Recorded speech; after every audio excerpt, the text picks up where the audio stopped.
What is your assessment of the sanctions so far? Because they're a global response, because they're so swift, they are having an impact. Russia is having difficulty right now, possibly paying its foreign debt obligations.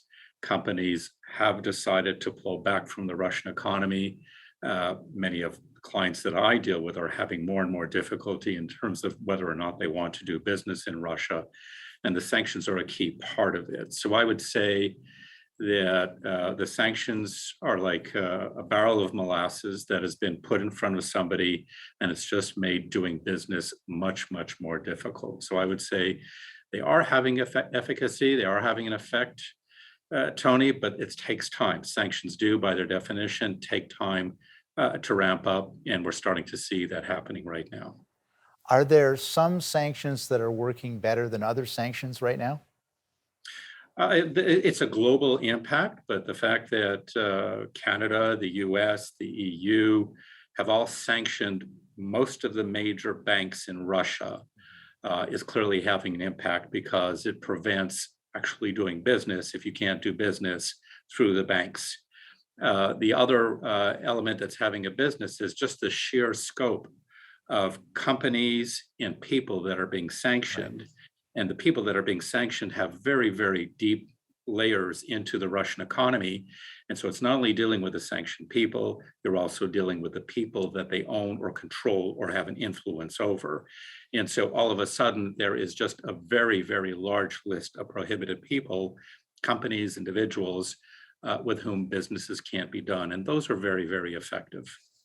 Yeah, I guess one of the things that really surprised me was how, as you mentioned, that individual companies and organizations, even non-corporate actors, are taking sanctions seriously in their bailiwick, and everything from having cat competitions that will not allow Russian or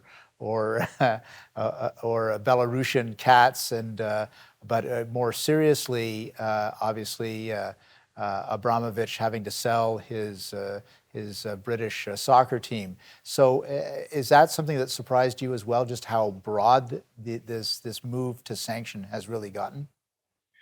The rapidity of the response has really surprised me. But the truth of the matter is, we're dealing with an invasion.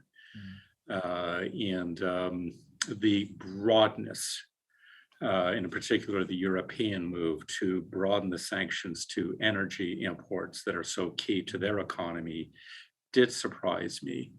They say the absolute extent of the number of individuals did surprise me as well. But what we've seen is a slow buildup in the number of entities, in the number of people that have been sanctioned. It's almost a kind of proportionate response. Right. As the invasion, as the aggression continues.